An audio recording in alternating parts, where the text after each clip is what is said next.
रख हौसला वो मंजर भी आएगा, प्यासे के पास चलकर समंदर भी आएगा, हार कर न बैठे मंजिल के मुसाफिर, मंजिल में मिलेगी मिलने का मजा भी आएगा।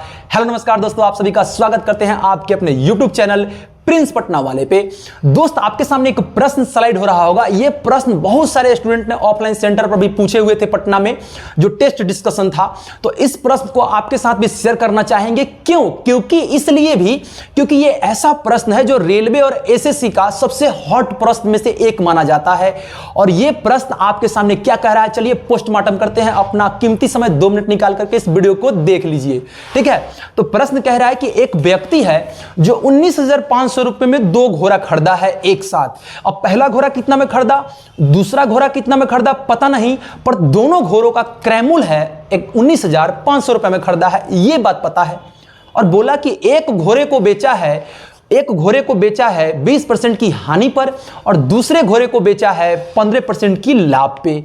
कह रहा है कि दोनों घोड़ों का विक्रय मूल्य यदि समान है तो दोनों घोड़ों को आप बताइए कि हम कितना कितना में खरीदे हैं, यानी सीपी अलग अलग पूछ रहा है। तो इस प्रश्न को बनाने के लिए बस छोटी सी एक ट्विस्ट यूज करेंगे। जो एसपी बोला है ना कि दोनों जो घोड़ा है उसका जो है विक्रय मूल्य समान है, उसी को हम समान करके बनाएंगे। यानी कि इसका क्लू इसके प्रश्न में ही छुपा है बनाने का। तो चलिए देखते हैं कैसे पोस्टमार्टम करेंगे। पहला आपके सामने यूज किया है 20% और 15% का। पहले बात समझिए, देखिए 20% लॉस, क्या बोला है कि 20% लॉस पे बेचने का मतलब क्या होता है, सो समझिए। पहली बात कि जब लॉस पे बेचा जाए या प्रॉफिट पे बेचा जाए, यानी हानि या लाभ हो, दोनों की जो तुलना की जाती है ना मेरे भाई, वो क्रय मूल्य पर की जाती है। अच्छा एक बात बताइए कि जब तक आपको क्रय मूल्य पता नहीं होगा तो ये आप बताना आपके लिए मुमकिन है क्या कि कितना में उसको घाटा हुआ या कितना फायदा हुआ? ये तो तभी आप बता पाएंगे जब आपको उसको क्रय मूल्य पता होगा। जब ये मान लीजिए इसको खरीदे हैं 2 रुपया में, तब तो आप इसको बता पाएंगे कि कितना इस पर लाभ हुआ या कितना हानि हुआ। जब सीपी ही नहीं पता रहेगा तो कैसे आप निकाल पाइएगा? यानी एक बात तो यहीं से सीखने की चीज है कि चाहे हानि हो या चाहे लाभ हो, ये कंपैरिजन होता है, तुलना होता है क्रय मूल्य पे। तो कह रहा है कि 20% हानि का मतलब है कि 20% की फ्रैक्शन वैल्यू क्या होगी, 1/20। ये माइनस सिर्फ इस बात का इंडिकेशन है कि हानि पर बेचा है। देखिए तो हानि पर बेचने का मतलब क्या है कि अगर 5 है यानी ये सीपी है, 5 क्या हो गया, सीपी हो गया, क्योंकि हानि या लाभ तो सीपी पर तुलना होता है। और 1 का हानि हो गया, माइनस हानि को रिप्रेजेंट कर रहा है। किसको कर रहा है? हानि को कर रहा है। इसका मतलब एक बात बताइए, इसका स्केलिंग फैक्टर कितना हो जाएगा? 4/5 हो जाएगा मेरे भाई। कोई दिक्कत है क्या यहां से? तब तक लाइक दबा दीजिए अगर समझ में आया तो। देखिए ये क्या है, सीपी है, और ये क्या है, एसपी है। ये पहले वाले घोड़ों के लिए है, ठीक है। फिर बाद में बोला कि दूसरे घोड़े को जो है 15% के क्या किया है, लाभ पे बेचा है। तो फिर कहानी वही होगी कि 15% की वैल्यू कितना होता है, फ्रैक्शन वैल्यू 3/20, यानी कि ये क्या है, सीपी है, और ये क्या है, आपका लाभ है, प्लस लाभ को इंडिकेट कर रहा है। यानी कि 20 यूनिट के सामान को 23 यूनिट पे बेच दिया गया है। ऐसे समझिए कि जो दूसरा घोड़ा है ना, उसका क्रय मूल्य 20 यूनिट था, तो उसको 3 लाख पे बेचने का मतलब है कि 23 यूनिट में बेच दिया है। मतलब इसकी स्केलिंग फैक्टर कितनी हो जाएगी, 23/20 हो जाएगी। कोई दिक्कत नहीं है। यानी कि ये क्या है, सीपी है दूसरे घोड़ों का, और क्या है, एसपी है, पर ये सब यूनिट में है।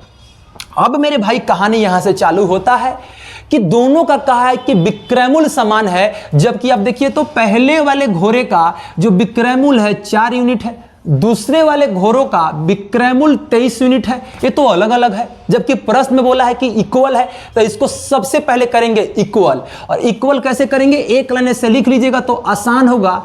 पहले वाले घोड़ों का और दूसरे वाले घोड़ों का, यही ना बोला है, पहले वाले घोड़े का है 5 का 4 में बेच दिया, यानी कि 5:4 का मतलब क्या हुआ कि ये सीपी है और ये एसपी है पहले घोड़ों का।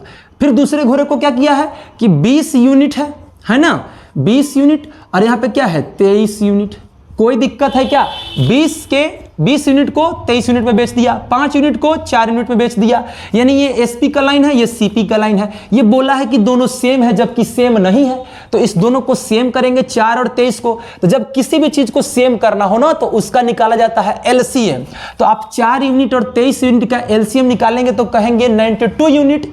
तो 92 यूनिट बनाने के लिए इसको क्या कर दीजिए, इसमें 23 से गुना और इसमें किससे गुना, 4 से गुना, ये भी 92, ये भी 92 हो गया। ठीक है, कोई दिक्कत नहीं है। जब इसमें 23 से किए तो इसमें भी आपको 23 से करना पड़ेगा, रेशियो का नियम है बैलेंस करने के लिए। और जब इसमें 4 से किए तो इसमें भी 4 से करना पड़ेगा। अब आपके सामने नया क्या निकला, एक रेशियो तैयार हुआ।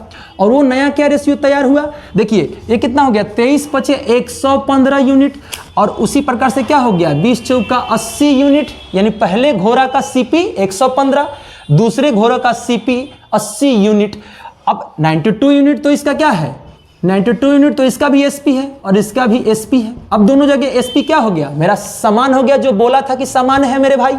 अब कुछ नहीं करना है, दोनों घोड़ों को कितना में खरीदा है, 19,500 में, जबकि यहां दोनों घोड़ा को खरीदा कितना में है, 115 और 80, 100, आप कहेंगे 195 यूनिट में खरीदा।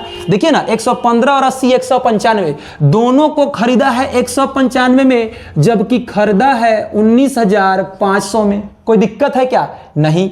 तो यहां से आप क्या कहेंगे, 1 यूनिट की वैल्यू कितनी आ जाएगी, 100। 1 यूनिट की वैल्यू आ गई 100। तो आपसे पूछा क्या है, दोनों घोड़ों का अलग अलग सीपी। तो 1 यूनिट की वैल्यू 100, तो 115 यूनिट की इसमें भी 100 से गुना कर दीजिए, तो कितना हो जाएगा, 11,500। एक घोड़ा का खरीदा है 11,500 में और दूसरे घोड़ों को खरीदा है 80 यूनिट में। तो यहां भी किससे कर दीजिए, 100 से गुना, तो 8 पर 00। तो पहला घोड़ा को खरीदा है 11,500 में, दूसरे घोड़ा को खरीदा है 8,000 में। यही आपका आंसर होगा, यही आपसे पूछा था। तो ये ऑप्शन नंबर कौन सा है, तो ऑप्शन नंबर ये आपका है बी नंबर में। और इस तरीके की ही वीडियो आप चाहते हैं पोस्टमार्टम करना, और वीडियो समझ में आया होगा, मेरा मेहनत आपको प्रयास अच्छा लगा होगा, तो वीडियो को लाइक कर दीजिए और चैनल पर नए होंगे तो चैनल को सब्सक्राइब कर दीजिए। इसी तरीके के हम वीडियो लेकर के आते रहते हैं। मिलते हैं किसी नेक्स्ट वीडियो में। जय हिंद।